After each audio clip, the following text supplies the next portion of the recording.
most uncomfortable part of the fur costume for me was feeling like I was suffocating inside the costume, like I was gonna fall over, like I wasn't gonna make it. How do you become friends with a Disney character, and what does that costume actually feel like? Shout out to Aiden for asking the question that everyone wants to know. If you want to know what it's like to have the Pluto head on your body, I want you to put your arms out as far as possible from your body, and that's where Pluto's nose is. Go ahead and feel that distance right now. You're touching his nose, because I used to reach my arms out and try to touch his nose like this. And it is very heavy. It's like a heavy weight, and then put your arms out and you can feel that weight on your shoulders and the back of your neck. And when you wake up, you'll feel it in the morning too. So to find Disney Entertainment auditions today, you go on their website. But back in the early 2000s, I called the Disney job line, first had an interview with the casting office, which is right across from Disney Springs. And then they told me where to find the Disney Entertainment auditions and when to go and when to show up. That's when I went online and I found a blog. It was an anonymous blog, and it gave me tips and tricks on how to do well at the audition, which I've made a ton of videos on this channel that talk about exactly that if you want to be as prepared as possible. And they also look for people who are very animated and good at miming and speaking without words. I remember at the audition, they wanted me to do baking, pretend that you're baking a cake. And so I had to get out all of my ingredients and mix my batter and pour the batter into the mold. You might want to consider going online and looking up videos on how to mime and getting ideas. And just, if you're somebody who's generally pretty animated with your hands and arms and all of that stuff naturally, you might be a good fit for Disney Entertainment. So to work in Disney Entertainment, they need people of all different heights, from very tall people to play some of the taller fur characters to some of the very short people to be able to do Mickey and Minnie Mouse. I'm about 5'5.5". That's kind of average for a Disney princess height. In my day, the shortest I would ever see, like a Princess Jasmine, might be 5'3". That's the absolute shortest, but they preferred like a 5'4", 5'5" height range, 5'6" height range for a Disney princess, Princess Jasmine, Pocahontas, and so forth. Occasionally they would go for a more petite girl, but like 5'3" was the shortest that I ever saw. So I knew I had the job of being friends with a Disney princess right away at the audition. It was literally at the very end that myself and a couple other girls were told right then and there, you're hired. I don't think they wanted us to go anywhere. They wanted to make sure that we were locked in, getting as quickly as possible on that schedule. There was a Hurricane Charley back in 2004, so I remember that prolonged my Disney princess training, and I was so like nervous and upset about that. And that was my first day being friends with Pluto that day. Comment below if you've ever had to wait to find out if you got hired. If they do that, that's something new. In my day, the early 2000s, they let you know right then and there. And so my first time in a fur character costume, it was Pluto during Hurricane Charley, and it was extremely stressful.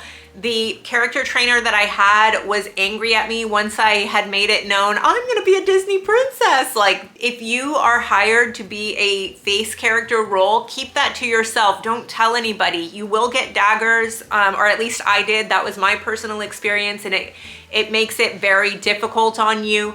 Other people who are training with you for fur character roles who don't get that face role are gonna be upset at you. People are fresh out of high school. It's still like the 18, 19, 20-year-olds, and there is still immaturity going on with personality. And so you just wanna keep that to yourself. It can come off as bragging, even if you're not meaning it to. So that's a piece of advice I wanna give to you young people. The Pluto costume was extremely heavy. I was not prepared for that. I did not have muscular strength. I highly recommend that you are training at the gym, building your strength. Ladies, doing those push-ups, it's not gonna make you bulky. If anything, it'll tone and define you. Some of the best Princess Jasmine physiques that I saw, the girls had muscle, and it didn't make them big or bulky. They were just nice and and lean in tone.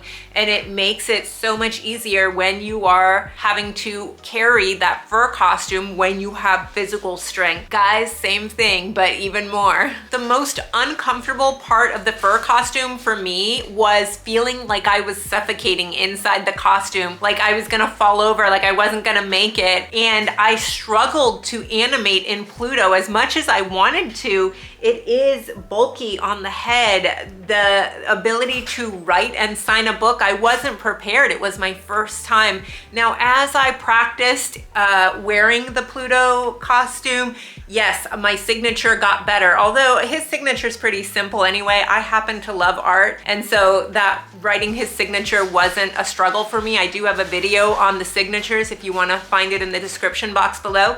It was the hand. It was like wearing an oven mitt, but worse almost, and having to sign a book with an oven mitt. I dare you to go to your kitchen right now, put on that oven mitt, put a pen in there, and try signing the Pluto autograph and see how difficult it is. Make sure it's a big, fat, thick oven mitt. This was worse than an oven mitt because it wasn't in the shape of like an oven mitt. It is a paw shape, so it's very tricky, but you'll get it down. But one of my favorite fur character costumes to train in was Friar Tuck because the head was super light. There was a lot of airflow in my costume, and the gloves had, I want to say, at least 5 fingers, and it was a nice, light, easy glove, and it was so fun and easy to perform as Friar Tuck. I loved him. One of the funny experiences I had was there was myself as performing Friar Tuck, some of the more fun characters like Mickey or Pluto and Goofy and the like, and we were signing over by Mickey's Toontown. I don't know if they still call it that. A little British kid came up to me. He was like, "Would you please sign my book, sir?" And I was so excited getting to sign an autograph as Friar Tuck. It might have been my first time. And in the middle of my signing his book, his grandma or mother or somebody came up and she started yelling at him. She's all, "Don't get that ugly character's signature. That character's ugly. Mickey's over there. Pluto's over there." And he grabbed the pen out of my hand. I didn't get to finish signing the book, and he just left me standing there in a lurch. Like, nobody loved me because I wasn't a cute character. Friar Tuck, a lot of people don't know who he is. He's from Robin Hood, which I loved Robin Hood, but a lot of people these days don't watch Robin Hood, and so they're ignorant to the wonders of Friar Tuck. I guess he just wasn't cute enough or whatever, and it felt emotionally painful. I felt attacked. I felt sad. I felt Friar Tuck's pain in that moment. It's so sad. So I went through face character training. They train you how to do all the makeup, like anything that you need that you don't currently own. They provide you with like the lipsticks, the blush, whatever you need. The eyelashes, the glue. Only like my foundation is what I really bought for myself. Typically I would check in the tunnels. I would get my costume and change into it in the locker room area. And then I would make my way to the cosmetology room and sit down amongst all the other princesses, and we would chat as we put our makeup on and dolled up, always with the false eyelashes, always with the liner. I just fell in love with makeup artistry at that time. Now I don't wear as much makeup, but in my 20s, forget it. Once my makeup was all put on, the cosmetologist would have a wig specifically fitted to my head. Like, they would measure your head, and whenever you were scheduled, they would have like your specific wig perfectly fitted, and they would put it on you, and they would make sure that your makeup was perfect for the character, that it fit the rule book and guidelines, whatever protocols that Jasmine Makeup had. And they would approve your look, and then you were free to go to your set location. A lot of times I used to get in trouble for not wearing enough blush.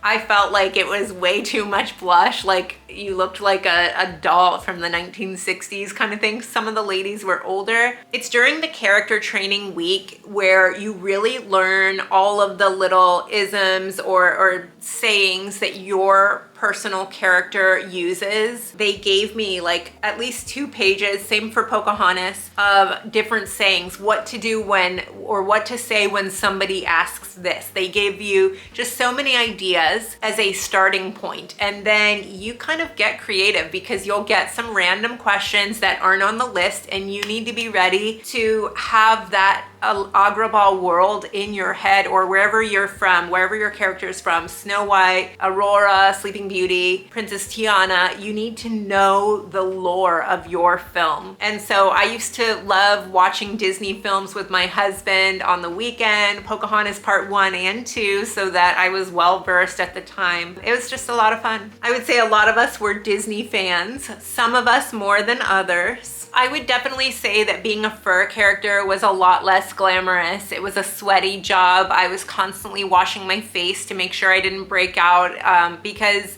the first shifts that I got were very random and sporadic, but they definitely keep you humble when you get them. And then as far as the face character role, you do get a lot of attention, and so you do have to learn quickly a certain level of maturity to wear the crown, so to speak, or if you are getting favor from people around you. I think I've mentioned in previous videos that I would just have random strangers that would come up and want to sit with me, and who am I that they would want to sit with me? But because of the costume, people want to be around their favorite Disney princess or whatever. Be prepared to be kind, be so grateful for this fun job that you get to have, because how often do you get to have a fun job like that in life, right? If I could give one piece of advice to somebody who is getting ready to audition, it would be to smile that entire audition.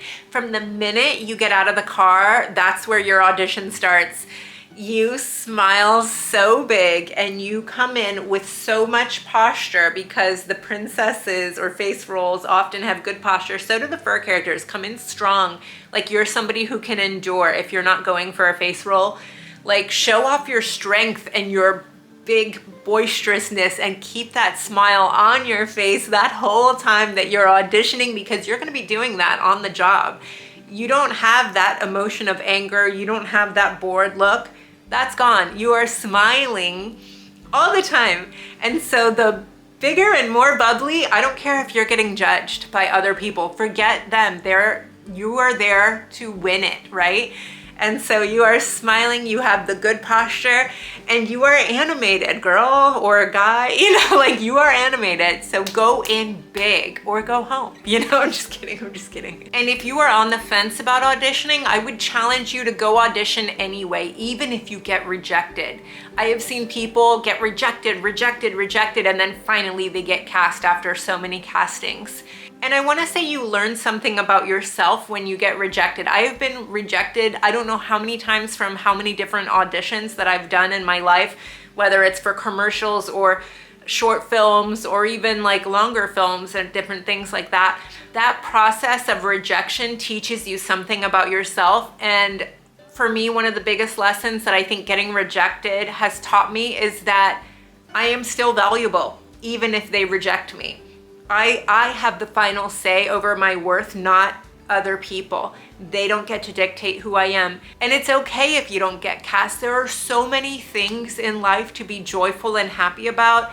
And as much as I loved performing the Disney princess, being friends with them, it is not the end all be all in life. There are so many wonderful things. And there's a girl on whose Instagram I will put up on the screen, Summerly, who initially she told me she was coming to Orlando to audition or try Disney Entertainment. It didn't work out for her, but she is doing so many cool, amazing things. She is still out there putting herself on camera, and she has so many people who follow her Instagram account. I'm just so impressed with her. When I was going through Disney's traditions training, something that the speaker said to me that stuck out is, when one door closes, find a new dream. Comment below and let me know which character you would want to be friends with. And if you like this video, don't forget to hit subscribe for more videos like this. Hit like, share, and I will catch you all on my next video. Thank you guys so much for watching. Bye, everyone. Jennifer from Orlando, Florida. So dusty on the back.